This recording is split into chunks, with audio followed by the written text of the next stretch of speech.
just wanna have some fun, yeah. Day 5. The charge nurse of the floor walked into Faith's room with her supervisor from social services. "Hello, Faith. My name is Miss Dixon. First of all, how are you feeling?"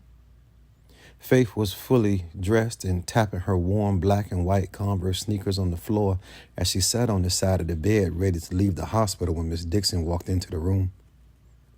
Faith didn't feel like unpacking all of the emotions that were running the course through her mind right now. If she was honest, she would have said out loud that she never thought what she did to make that boy of her dreams love her would lead to so much pain and regret. If she was honest, she would say out loud that she felt like she was losing the only person that ever loved her completely and had lost the only person that made her feel like she could love him with every ounce of herself. If she was honest, she would say out loud that she felt like dying. Instead of being honest, she lied and said out loud, "I'm okay. I'm just ready to go home." Miss Dixon pressed her lips together, glanced at the charge nurse, and closed her eyes as she said, "I know you're ready to leave, baby. That's why I'm here." There was complete silence in the room. Faith's eyes bounced from Miss Dixon to the nurse, from the nurse to Miss Dixon. She waited patiently for one of them to say, "Let's go." Miss Dixon walked over to Faith and sat down beside her and grabbed her hand. "We have a place for you in a new home. I'm so sorry, baby. Your great-grandmother passed a few hours ago." Faith closed her eyes as tears streamed down her face. She opened her eyes slowly when she felt fingers wiping her tears. She took a deep breath and exhaled as the man from the grassy place held her face. She didn't even think about where the nurse and the social worker had gone. "Why do you cry, baby girl?" "Because." He placed his fingers on her lips and did not let her finish. "Do you know who I am?" "No, I don't." "Well, I'm a friend of your granny. And Faith, I really want to be your friend too." Faith nodded her head slowly. "Who did your granny talk to the most?" Faith smiled and said, "Oh, that's easy. She talked to Jesus all day, every day." "That's true. We talked all day, every day." Faith's smile disappeared and her eyes became as wide as saucers. He smiled at her recognition of his presence. "Your granny asked me to watch over you, so I will always be here with you. Even when you can't see me, I need you to know that I am here. You will see me more than most do because of the relationship I had with your granny. She prayed without ceasing that I would be with you always. Your granny is at my house now, so don't worry about her, okay?" "Yes, sir. I won't." "I know you will miss her, and that's fine. Just know that she is an amazing dancer. She has already become a dance leader." What do you mean? My granny couldn't even walk." "Her body had worn down here on earth, but I gave her a brand new body when she came to live with me." Faith smiled as she looked to the ceiling and said, "I remember a song my granny sang all the time. You make all things new and you..." "So you do make all things new?" "Yes, I do." You're going to give me a new place to live and stuff?" Yes, I am." And no matter where I go, you're going to be with me, right?" "Always." Faith looked to her right and saw Miss Dixon and heard her saying, You ready, baby?" Faith looked at Miss Dixon in the eyes and said, "Ready for what, ma'am?" "Oh, you haven't heard anything I said, huh? I was telling you that I had to take you to the group home until we found a home for you." Faith hated the last group home she lived in, but nodded her head as she remembered his promise and said, Yes, ma'am. I'm ready. Another place. Rachel couldn't believe what she was hearing. She looked at Donovan Williams and smiled. She remembered the conversation just like it was yesterday, and he agreed to all she explained to him, but today there was a problem. It was sad because she really liked him. He had all the boxes checked until now. I mean, what kind of man do you think I am, Rachel? There's no way that I can be with a woman that I'm talking to and taking care of, mind you, and another man can make her move the way dude be making you move. Donovan stood in boxers and a tank top with tears in his eyes. I know you didn't ask me to do what I did, like when I pay your rent and your car note plus insurance and make sure that your life is easier. And I've tried to ignore how you respond to this man's beck and call. I know we talked about you having a demanding boss and stuff and everything, but I never expected this kind of stuff. You stopped everything.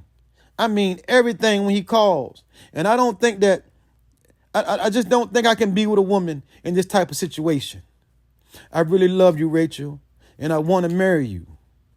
Tears welled up in Rachel's eyes when she saw Donovan walk to his pants and walk back toward her with a little black box and got on one knee.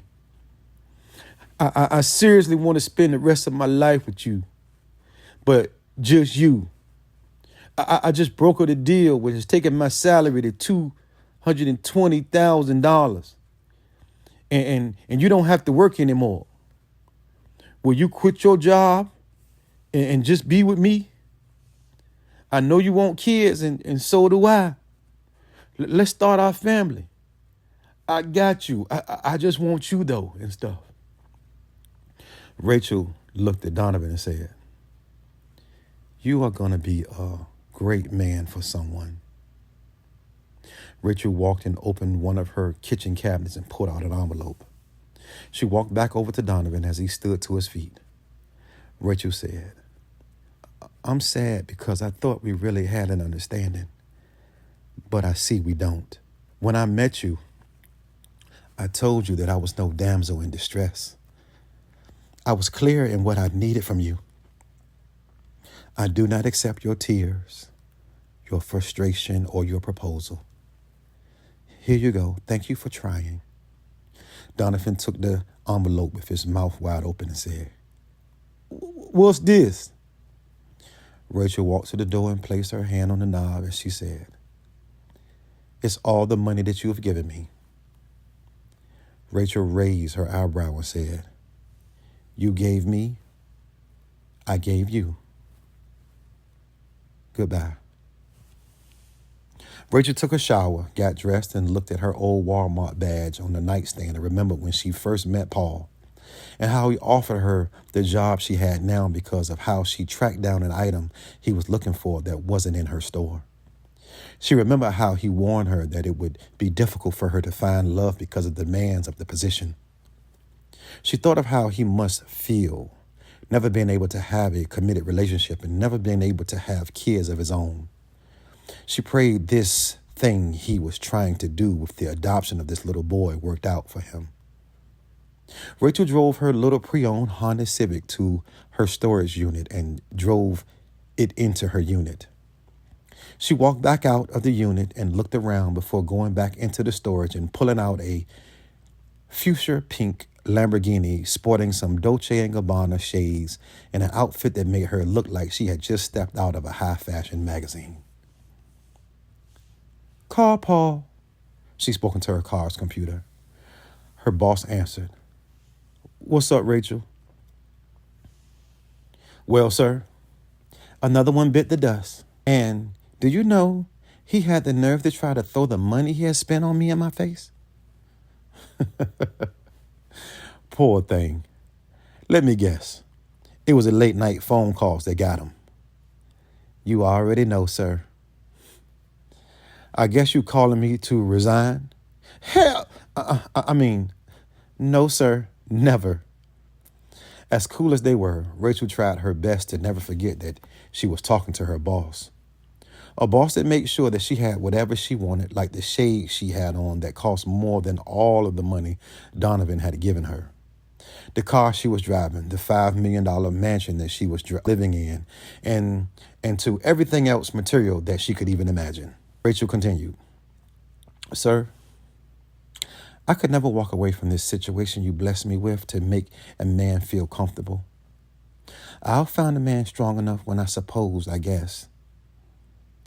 I mean, I got the Honda in the apartment to make my life a little bit more digestible, but that's all I can do for right now." "Right. Let me know if I can do anything to help." "Yes, sir, I will. I'll be found one day. Enough about me. What that director do when you popped up on their television screen?"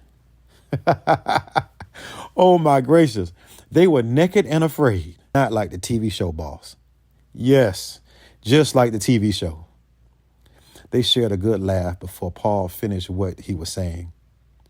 "I just told him that I was taking a little boy from his hospital and that it would be in his best interest to not make a big deal about this." Wow. What did he say? He said what anyone else would say to a man that popped up on their television screen to talk to them. "Yes, sir." "I know that's right.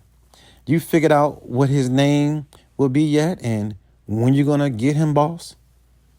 "I promised his mother that his name would be Jamal, and I will pick him up later today." "Let me know if you need my help." "Come on, Rachel. You think I won't?"